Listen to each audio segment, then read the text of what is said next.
સાથે ઝઘડો કરવાનો અને લોકોને થોડા ભેગા કરીને હું આદિવાસી માટે લડું છું, આદિવાસી માટે લડું છું અને પછી વિડીયો ફોરવર્ડ કરવાના, એમાંથી આ યુવાનોને રોજગાર મળી જવાનો છે? શું આ લોકોને શિક્ષણની સુવિધાઓ મળી જવાની છે? એનાથી કશું મળવાનું નથી.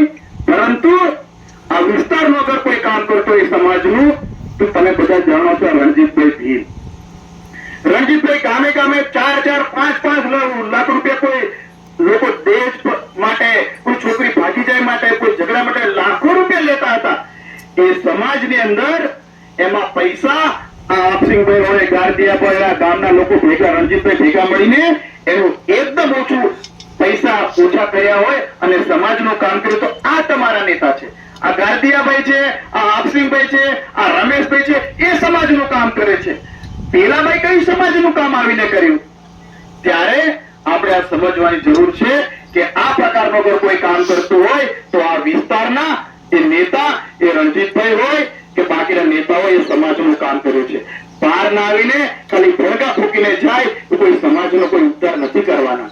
ત્યારે આજના પ્રસંગે હું વિનંતી કરીશ કે આ વિસ્તારના યુવાનો, આ વિસ્તારનું જે કામ થતું હોય એમની સાથે જોડાઈને આપણે આપણું કામ કરીએ.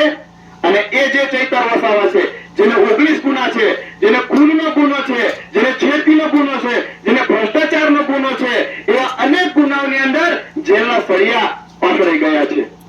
એ જેલના સળિયા પાછળ જનાર એ આ સમાજનું શું ભલાઈ કરવાના છે?